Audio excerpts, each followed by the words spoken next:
بسم اللہ الرحمن الرحیم۔ السلام علیکم ورحمۃ اللہ۔ آج کی اس ویڈیو میں ہم ابلیس کے پڑپوتے کے بارے میں عجیب و غریب واقعہ لے کر آئے ہیں کہ جب انہوں نے حضور صلی اللہ علیہ وسلم سے ملاقات کی اور ان کی کارگزاری سن کر حضور صلی اللہ علیہ وسلم زار و قطار رونے لگے۔ میرے مسلمان بھائیوں اور عارضی دنیا کے مسافر دوستوں، اپنا ایمان تازہ کرنے کے لیے ویڈیو آخر تک ملاحظہ فرمائیں۔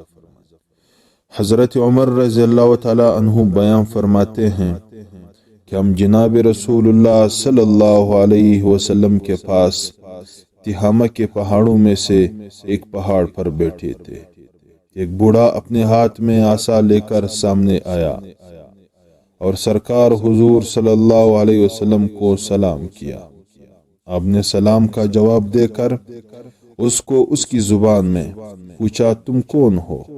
اس نے کہا، میں حما ابن حیم ابن لاقیس ابن ابلیس ہوں۔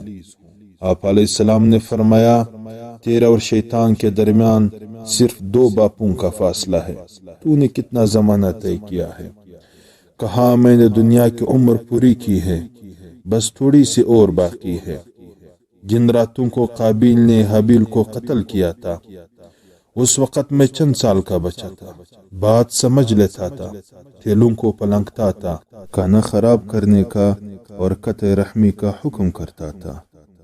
تو جناب رسول کریم صلی اللہ علیہ وسلم نے ارشاد فرمایا، جدائی ڈالنے والے بوڑھے اور سستی کرنے والے جوان کا کام بہت برا ہے۔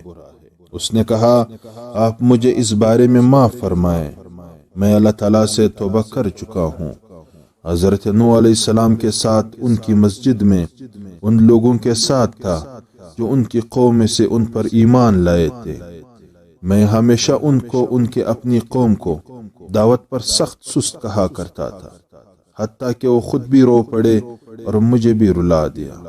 انہوں نے فرمایا کہ اگر میں تمہاری بات مان لوں تو میں ضرور شرمندگی اٹھانے والے میں سے ہو جاؤں، اور میں پناہ مانگتا ہوں کہ میں جاہلین سے بن جاؤں۔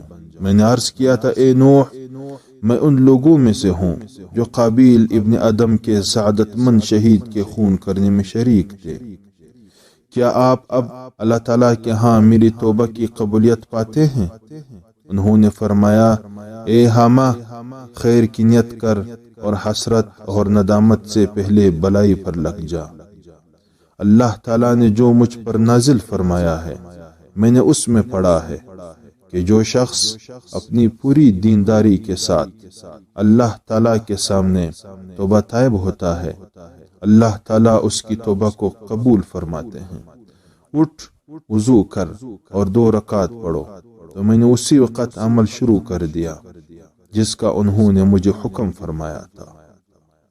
پھر انہوں نے مجھے پکارا کہ اپنا سر اٹھا لو، تمہاری توبہ آسمان سے نازل ہو چکی ہے۔ تو میں اللہ تعالیٰ کے لیے 1 سال تک سجدے میں پڑا رہا، اور میں حضرت ہود علیہ السلام کے ساتھ سجدہ میں بھی شریک تھا جب انہوں نے اپنی قوم کے ساتھ سجدہ کیا تھا۔ میں ان کو بھی ان کے جاہل قوم کو بار بار دعوت دینے پر عتاب کرتا تھا، حتیٰ کہ وہ بھی اپنی قوم پر روئے اور مجھے بھی رلا دیا۔ اور میں حضرت یعقوب علیہ السلام کی زیارت بھی کیا کرتا تھا، اور حضرت یوسف علیہ السلام کے پاس امانت داری کے عہدہ پر فائز تھا، اور میں حضرت الیاس کو وادیوں میں ملا کرتا تھا، اور اب بھی ان کو ملا کرتا ہوں۔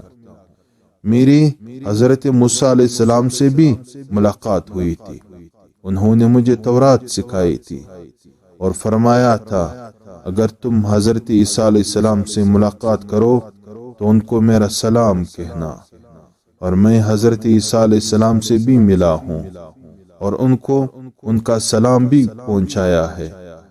اور حضرت عیسیٰ علیہ السلام نے مجھے فرمایا تھا کہ اگر تم حضرت محمد صلی اللہ علیہ وسلم سے ملو تو ان کو میری طرف سے سلام پیش کرنا۔ تو حضور صلی اللہ علیہ وسلم کے آنسو اتر آئے اور رونے لگے۔ پھر فرمایا، اور عیسیٰ علیہ السلام پر بھی رہتی دنیا تک سلام ہو، اور اے ہمہ امانت پہنچانے کی وجہ سے تم پر بھی سلام ہو۔ ہمہ نے کہا یا رسول اللہ، آپ بھی میرے ساتھ وہی کریں جو موسیٰ ابن عمران علیہ السلام نے کیا تھا، انہوں نے مجھے تورات سکھلائی تھی۔